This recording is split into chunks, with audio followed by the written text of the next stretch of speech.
What's up beardos, it is James the Beer Boy here, back at you again with another beer review. I feel like I am cheating you this week because I am not wearing a beer related sweatshirt, but I've only got so many of them. I'll have to get some more. I'm hopefully going to Track Brewery pretty soon, so while I'm there I will try and get a new beer sweatshirt for all you beer sweatshirt fans. This week, as I mentioned on my last episode, we are going to be reviewing this bad boy. This is a Brewdog Growler. You can purchase these from any Brewdog bar and you can fill it up with any of the beers that they serve there, which is pretty cool, and you get them at a pretty decent rate as well. They end up being a little bit cheaper. I'm not sure how much a Growler actually holds. It looks like it's probably a pint and a half, 2 pints maybe, I'm not sure. But it's going to make things a lot easier for this review because I can just try a little bit and save the rest for later.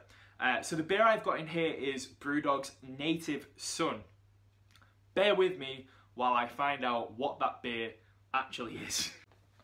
This is what happens when you don't have a bottle with a label on it that you can read and sound smart with. So I've given this a bit of a Google so that I can tell you all what this beer actually is. So this is Brewdog's Native Son. It is an amplified beer. It says on here that it is the brainchild of Brewdog's head of production. It is one of the truest representations of a classic American IPA that we've brewed to date. And it tells you all about the hops. I don't know if you guys are interested in all that kind of nonsense, but it says that it is dry hopped with Citra, Mosaic, Simcoe and Centennial. I've heard of all those. I don't know what they do. I know some of them make them citrusy, some of them make them lighter and more flavourful, but whatever. All I know is it is a beer and I love drinking beer, so we are going to be giving this one a go. So it is an American IPA, just to repeat, and it is, if I can just read this here, 8.5%. That's a strong beer. That's a very strong beer. So let's give this one a go. It's not been refrigerated or anything, so I'm hoping it's not too warm. And I'm also hoping that when I pop this, it's not going to explode everywhere, because that would be a disaster. Okay, we're safe. Wow, the aroma that just came off this thing. I don't know if you saw the bit of steam or whatever that came out then, but this is a very, very interesting smelling beer. Now the beer glass I've got today, there's a bit of a story behind. So this is from a local beer festival called Bent and Bong's Beer Bash. They run it every year. A lot of the proceeds from it go to charity. It's a great little beer festival on the outskirts of Manchester. If you ever get the chance to nip down there, give it a go. Well worth it. Tons of beers, some really interesting beers there. I had a nice marble beer. I had a nice tiny rebel beer. Some really good stuff. And quite a messy night, as you can probably imagine. So let's give this a little bit of a pour. I'll see if you can see it. It's quite heavy, this growler, so this might be difficult. Alright, I'm not going to have too much, because that's the mistake I've been making recently, is I've been drinking too much beer while I've been doing these videos, and then I've been getting very gassy and not being able to finish the video because I can't talk without burping my head off. So we're going to just have a little bit of a sip of this one and act like civilized adults. Again, the smell on this is unbelievable. It is so strong smelling. It's like permeating the whole room around me. It's nice. It just smells.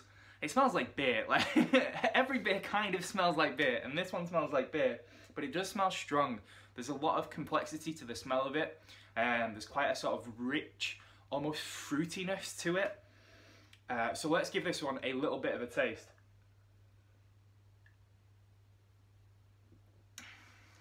Wow. It's like a firework has just exploded in my mouth. Every one of my taste buds is like hitting something new.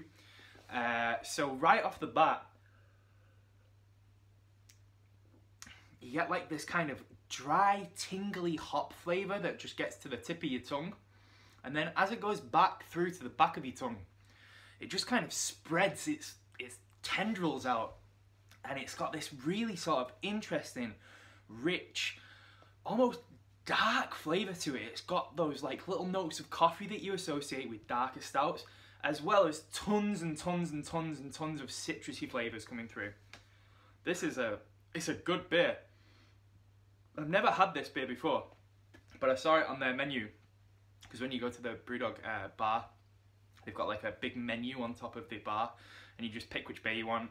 I think this whole growler was like a tenner to fill it up, so pretty good for a beer that strong and that tasty as well. It kind of, it's almost got, I don't want to badmouth Brewdog, but it's kind of got like a bit of a chemical smell to it. You know when something smells so strong that you can mistake it for like nail polish remover or bleach or something? It's got that kind of smell to it.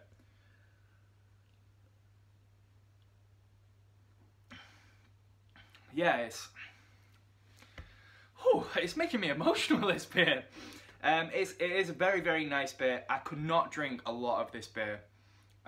Even this small amount that I've just had is very, very strong and almost too complex for my palate to handle. There's a lot going on with this beer, and I'm sure a more seasoned beer expert will be able to tell you all kinds of funky stuff about it, but I am not, and all I can say is it is a nice beer, it is a strong beer, it's got a lot of flavours, a lot of fruits. It's not really got the lemony, citrusy flavour that I typically associate with IPAs. It's a much sort of richer flavour that's coming through, but I cannot complain about this beer at all. If you can get it, I'm sure they do it in like a third of a glass. If you can get that, I would definitely recommend it. But this is the kind of beer, I find this with whiskies as well.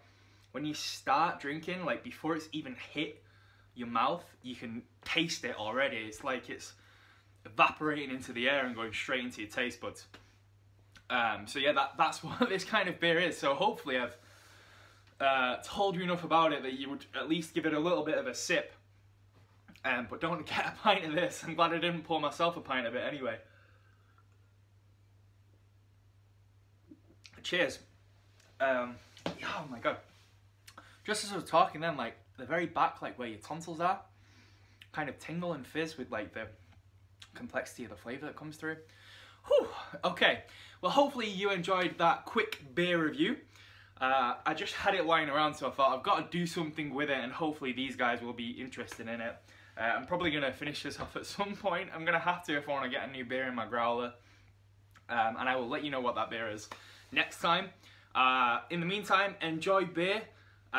If you have any tasty beers, please let me know about them in the comments. I love to hear about beer.